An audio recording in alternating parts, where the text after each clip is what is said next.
Granite State Report. Independent New Hampshire journalism. Why some people with schizophrenia believe they are Jesus, or that the CIA is watching them. How the brain manufactures meaning, threat, and identity when reality comes apart. And why the delusions are never random.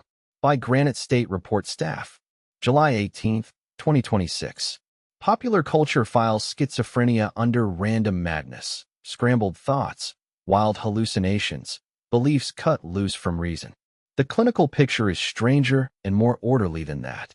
The illness's most recognizable delusions, that you are Jesus Christ, that the CIA has you under watch, that your phone has been hacked to read your mind, are not noise. They follow a logic anyone can trace.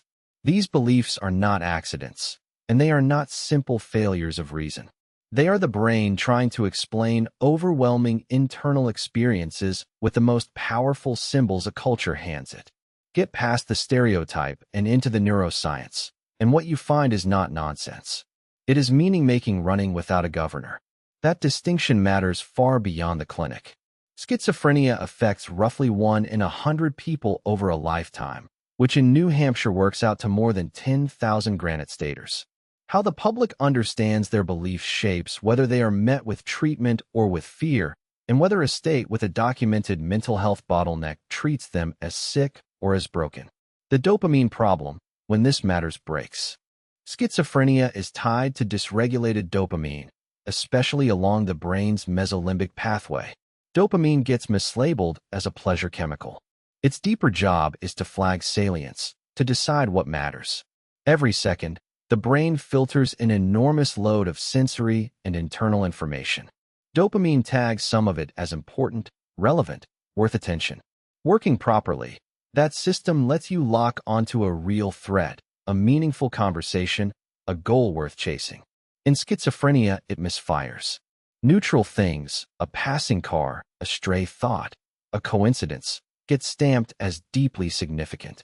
Psychiatrist Kapur named this aberrant salience in a 2003 paper that became the standard way researchers talk about how delusions form. The person feels, with force, that something is happening, even when nothing unusual is. That feeling is a crisis. When the brain screams this matters, the mind demands to know why.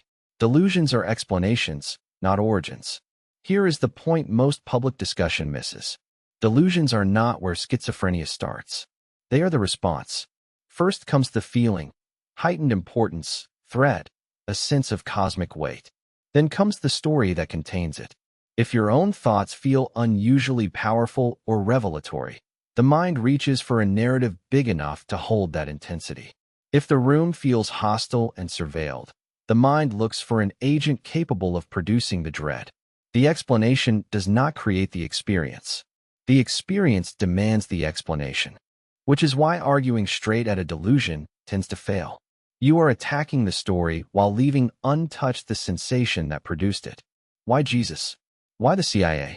The content of a delusion is cultural. The brain supplies the feeling, the society supplies the script.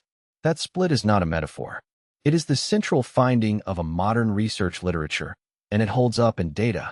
Believing you are Jesus, a prophet, or a chosen divine figure is one of the best documented delusions in schizophrenia.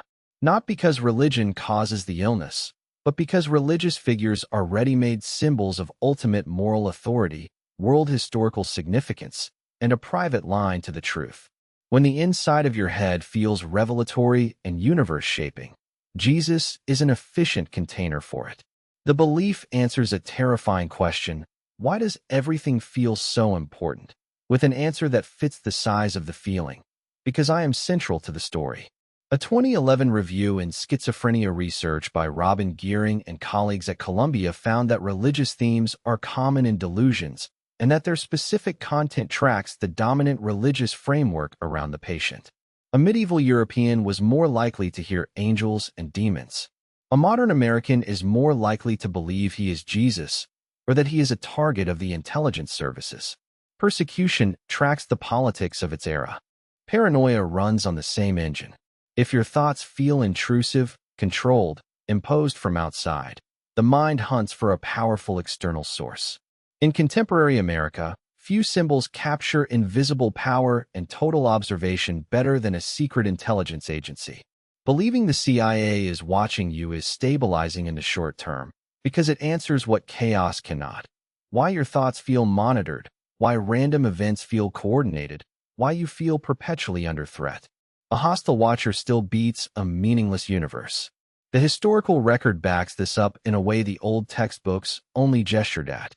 A review of a century of case files at an American psychiatric hospital, published by Bradley Cannon and Lindsay Kramer in 2011, found delusions about syphilis spiking in the early 1900s, about Germans during the Second World War, and about spies and communists during the Cold War. A separate study of South Korean patients found persecutory delusions shifting away from political persecutors as the country democratized through the 1990s and 2000s. The mind borrows its enemies from the headlines. It is still borrowing. In 2025, researchers at UCLA published the first large look at what they call technology delusions, reviewing the records of 228 adults with psychosis treated between 2016 and 2024. Nearly 9 in 10 reported delusional content. Persecutory delusions were the most common form. And of the patients with delusions, more than half wove in the internet or new technology, a phone or Wi-Fi network they believed had been hacked, a hidden camera or implanted microchip, social media posts they read as coded messages aimed at them, or the conviction, borrowed from a 1998 film, that their whole life was a broadcast staged for an audience. The study found the odds of a technology delusion rising roughly 15% with each passing year. The KGB became the algorithm. The bug in the wall became the app on the phone. When the self loses its borders. Another core feature of schizophrenia is a disturbance in the experience of the self. Most people carry a stable boundary between an inner thought and the outer world. In schizophrenia, that boundary thins. Thoughts can feel alien, inserted, broadcast, controlled.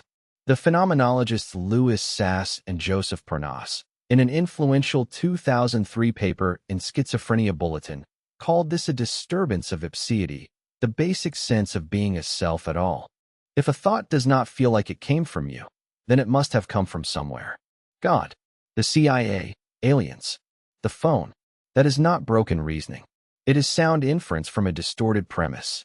The logic is intact. The input it is working from has been corrupted. The brain's refusal of meaninglessness. Human beings are meaning-making machines. We would rather believe in an all-seeing enemy than accept randomness. We would rather be chosen than accept that our own experiences point to nothing. Schizophrenia exposes that tendency in its rawest form, and the same reflex operates, in gentler dress, in everyone. It is the reason ordinary people build coherent false stories and hold on to them against correction, a pattern Granite State Report has examined in the general population. The neuroscientist Friston has argued, in his free energy account of the brain, that the brain is a prediction machine forever working to minimize uncertainty and error. Schizophrenia looks like a catastrophic failure of that system. When perception, emotion, and cognition stop lining up, the mind fills the gap with story. A delusion is not too much imagination. It is the brain's desperation for coherence, buying order at the price of truth. Meaning beats chaos, even when the meaning is false. Why these beliefs are so hard to dislodge. Delusions are emotionally load-bearing. When a belief explains an overwhelming internal sensation, giving it up reopens the void underneath. Telling someone the CIA is not watching does nothing about why they feel watched. Telling someone they are not Jesus does nothing to explain why they feel singular and significant. That is why the treatment that works does not lead with confrontation. It aims to quiet the aberrant salience, often with antipsychotic medication that acts on the dopamine signaling underneath, and then to rebuild the interpretive frame slowly, alongside the person rather than against them. When the signal goes quiet, the story loosens on its own. Not nonsense, a broken compass. It is tempting to treat these beliefs as absurd. The temptation is lazy and cruel. Schizophrenia does not invent random beliefs. It disrupts the brain systems that assign importance, draw the boundary of the self, and manufacture meaning. What comes out are exaggerated, culturally furnished attempts to answer impossible questions under extreme cognitive strain. In that sense, the illness reveals something true about all of us. We are not purely rational creatures. We are narrative creatures. When the compass breaks, we do not stop looking for direction. We just steer toward whatever landmark the culture has left standing, however wrong. What this means for the public and for policy. Misunderstanding schizophrenia feeds stigma and neglect. When delusions get written off as gibberish, the people having them get treated as broken instead of overwhelmed, and a state already short on psychiatric beds and clinicians finds it that much easier to look away. New Hampshire has spent years failing to move patients through emergency rooms and into care. How the public frames their beliefs is part of what determines whether that failure feels urgent or acceptable. The same neglect turns up in the state's wider civic life, where mental health care is one of the pressing issues both parties tend to talk past. A model grounded in neuroscience asks for something harder than pity. It asks for empathy without romance, clarity without mysticism, and treatment without moral judgment. Understanding why someone believes these things is not the same as endorsing the belief. It is recognizing that the mind, even in crisis, is trying to survive. Meaning generation gone rogue. Schizophrenia is not the absence of meaning. It is meaning without regulation. Jesus and the CIA and the hacked phone are not symptoms drawn at random. They are the largest symbols a culture keeps on hand to explain overpowering experiences of importance, threat, and a self coming apart. The brain supplies the feeling. The culture supplies the story. The tragedy is not that the beliefs are strange. It is that the brain is working overtime to explain a world that has stopped playing by its rules. That is not madness as chaos. It is coherence pushed past its breaking point. If you or someone you know is struggling with symptoms of psychosis or thoughts of self-harm, help is available. Call or text 988, the Suicide and Crisis Lifeline, anytime. This has been Granite State Report, independent New Hampshire journalism from Northfield.